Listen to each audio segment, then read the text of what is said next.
Ahora vamos a hablar de la Declaración de los Derechos del Hombre y del Ciudadano. Esta declaración surge como resultado de la Revolución Francesa de 1789, que fue un movimiento político y social que trajo como consecuencia el derrumbe de la monarquía absolutista que hasta entonces había regido en Francia, a la vez que originó el establecimiento de un gobierno republicano, democrático, y significa el fin del feudalismo. La Revolución Francesa difundió los ideales de igualdad, libertad y fraternidad, así como el de soberanía popular, recordando que la soberanía radicaba antes en el monarca, en el rey, y divulgó primordialmente el conocimiento de los derechos fundamentales del hombre y del ciudadano. La Declaración de los Derechos del Hombre y del Ciudadano, aprobado por la Asamblea Nacional Constituyente Francesa del 26 de agosto de 1789, es uno de los documentos fundamentales de la Revolución Francesa.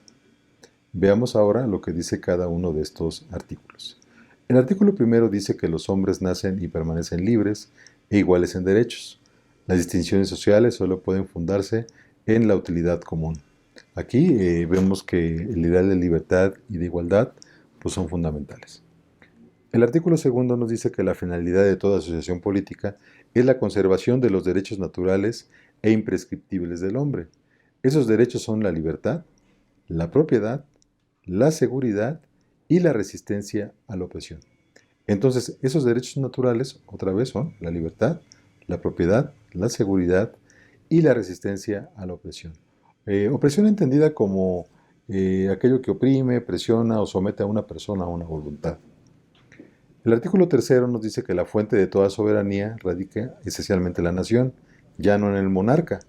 Ningún individuo ni ninguna corporación puede ser revestidos de autoridad alguna que no emane directamente de ella. Ahora bien, el artículo cuarto nos dice que la libertad consiste en poder hacer todo aquello que no cause perjuicio a los demás. El ejercicio de los derechos naturales de cada hombre no tiene otros límites que los que garantizan a los demás miembros de la sociedad el disfrute de los mismos derechos. Estos límites solo pueden ser determinados por la ley. El artículo quinto nos indica que la ley solo puede prohibir las acciones que son perjudiciales a la sociedad. Lo que no está prohibido por la ley no puede ser impedido. Nadie puede verse obligado a aquello que la ley no ordena, lo que actualmente sería el principio de legalidad. El artículo 6 nos dice que la ley es expresión de la voluntad de la comunidad. Todos los ciudadanos tienen derechos a colaborar en su formación, sea personalmente, sea por medio de sus representantes, lo que es ahora el sistema democrático, y debe ser igual para todos, sea para proteger o para castigar, siendo todos los ciudadanos iguales ante ella. Todos son igualmente elegibles para todos los honores, colocaciones y empleos, conforme a sus distintas capacidades, sin ninguna otra distinción que la creada por sus virtudes y conocimientos. Entonces, como vemos, los cargos públicos y las oportunidades en el gobierno deben darse conforme a los méritos personales, no en base a recomendaciones. Y bueno, el artículo 7 nos dice que ningún hombre puede ser acusado, arrestado y mantenido en confinamiento excepto en los casos determinados por la ley y de acuerdo con las formas por estas prescritas y no por una simple voluntad real.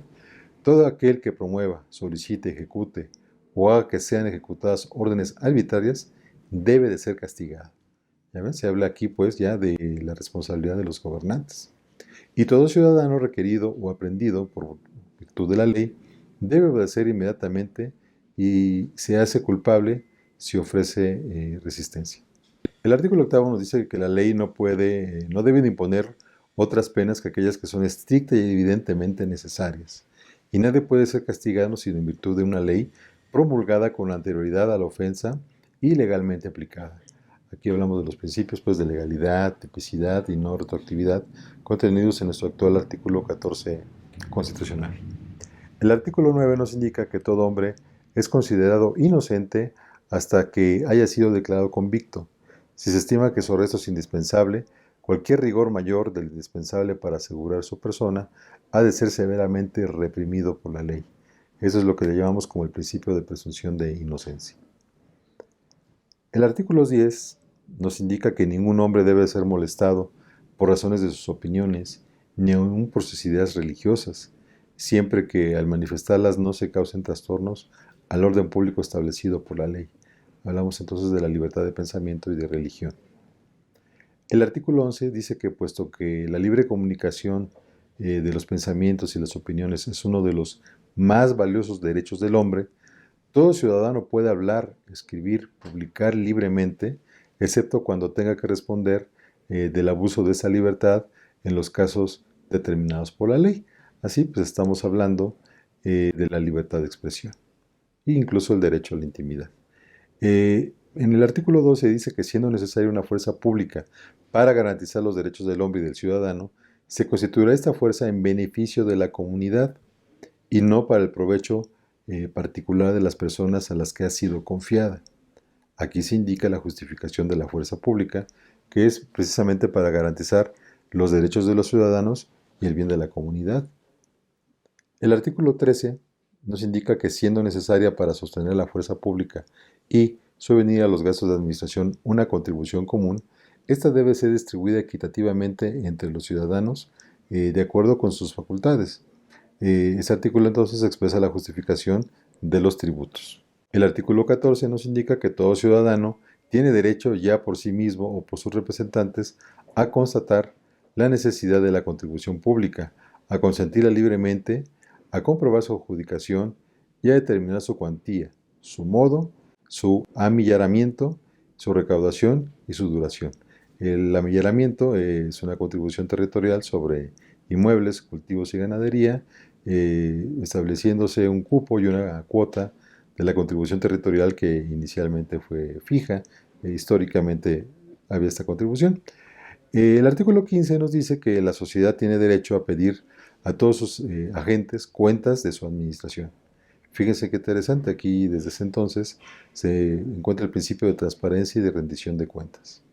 El artículo 16 nos indica que una sociedad en la que la garantía de los derechos no está asegurada ni la separación de poderes determinada, no tiene una constitución. Ese artículo es importante entonces porque si un país no contempla la separación de poderes y no tiene un catálogo de derechos humanos, no puede ser considerada propiamente una constitución.